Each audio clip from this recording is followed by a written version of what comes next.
Remember, they will only offer you one question. Choose wisely. It was the evening before we could meet the legendary gnomes. Sara was with us by the fire for once, explaining what it would be like. I still didn't know who these gnomes were, and Sara had only said that they were an old race, but if she thought they could help us, I bet they could. I didn't know what story to tell them yet, but Sara had said that we could ask them anything, and we just had to tell them a tale in return. I would ask about my mother, father, and little brother. Maybe they could see how they were doing. Sara bowed her head and then left the fire to watch the darkness again. She did that a lot, planning and thinking about how to defeat the queen. Sometimes I wondered if I should go and talk to her, tell her now that she knew me, that I wanted to stay with her and fight for her. But she always looked so poised when she stood there alone. I hadn't dared to do it yet. I wonder what story Sara would tell them. Maybe I would get to know something from the unicorn's past, some dark secret she had never shared with anyone else. I bet she had a lot of stories to tell from her time with the Peace Bringers.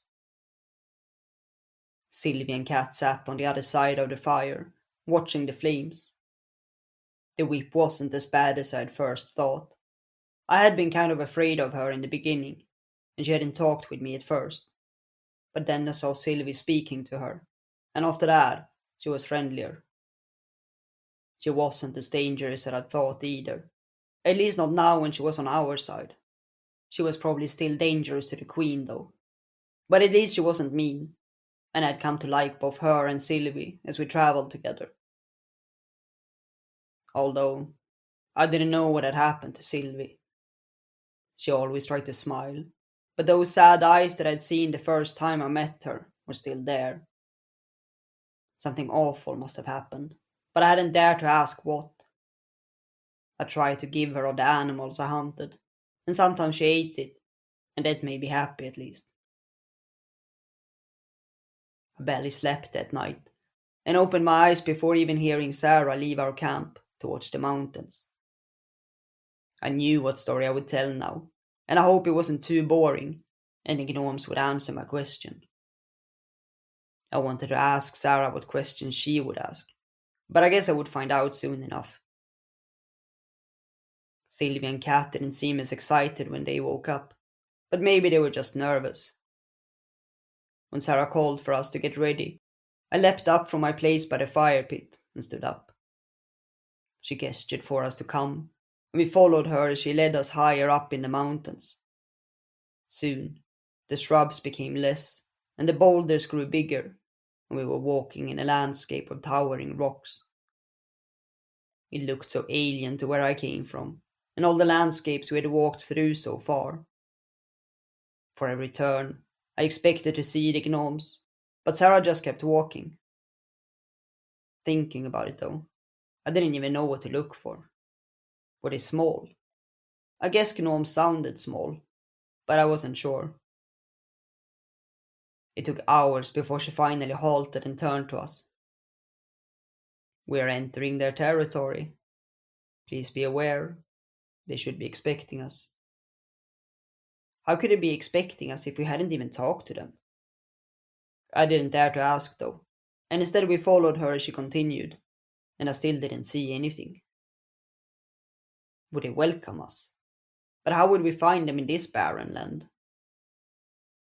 After a while, she halted by a boulder and said, "We will wait here." I glanced around. There was no one here, not even birds. But just at that moment, a small figure came out from behind the rock. He looked really old, like my grandpa, and waddled over to us and halted.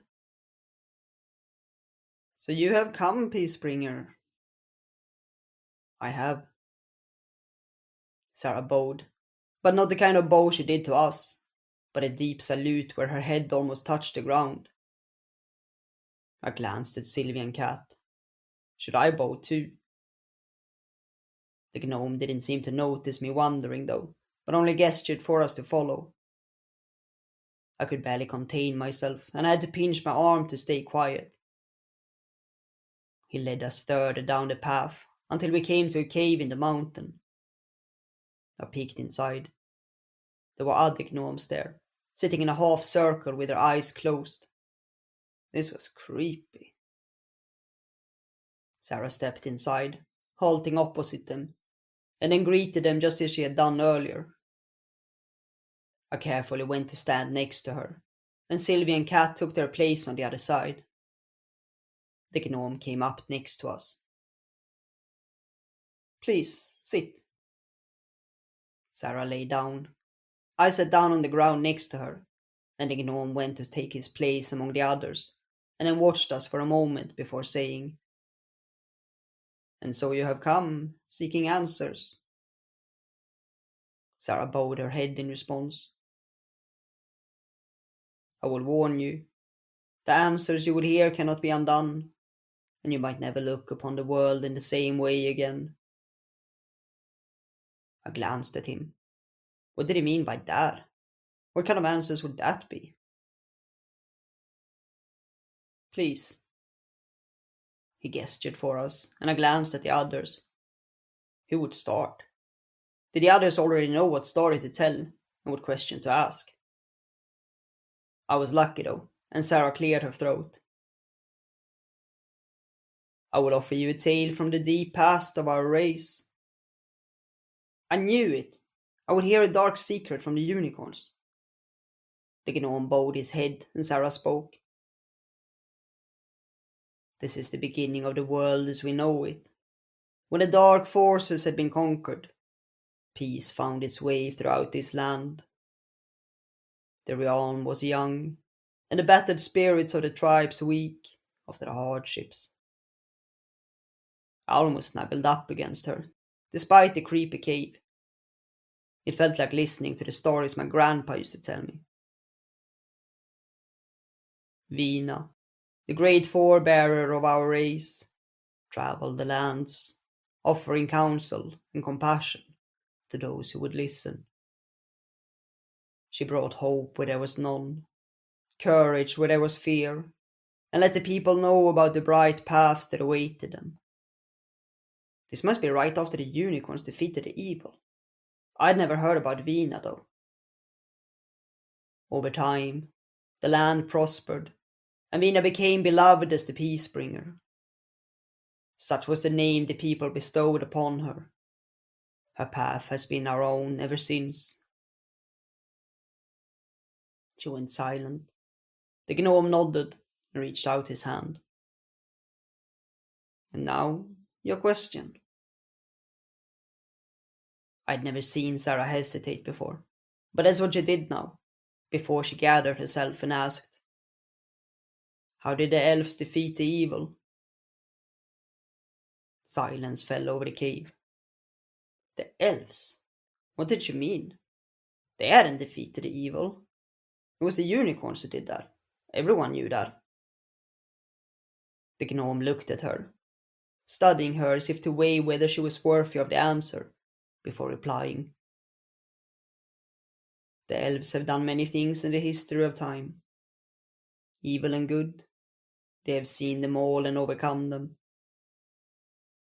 He closed his eyes, and in a monotone voice, proclaimed, "The elves sang their songs, barring the evil from entering this world. It was left famished, quelled by their voices." He opened his eyes and looked at Sara.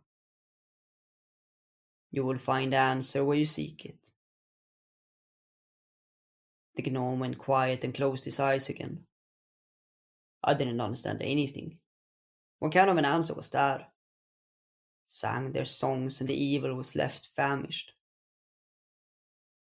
Sara looked at him, staring as if her gaze could force him to continue, but he remained quiet. After a while, another gnome opened her eyes and turned to Cat. "What story do you have to share with us, seeker of the truth?" Sara opened her mouth, then seemed to remember where she was, and closed it again. Was that really it? Was that the answer to her question? Wouldn't they say anything else? Cat glanced at Sylvie, then stared at the ground as she began to speak, about how she had once stolen a seed from the garden at the Queen's castle and planted it behind a tree. I cared for it until it grew into a purple flower, she finished. She blushed and continued to stare at the ground. Very well. A beautiful tale. And your question? The gnome said. I glanced at Cat. What kind of question would she have? Maybe how to kill the queen. Where do I come from? A fine question. The gnome closed her eyes again, and silence fell over the cave. Your tribe is one of water. The gnome spoke as she opened her eyes and looked directly at Cat. Hidden far away beyond the reach of the world. Search, and you will find them. It is your heart that will lead you right. Listen to it, because it knows. She closed her eyes again, and then another gnome said, Let us rest. We will need our powers for what will come.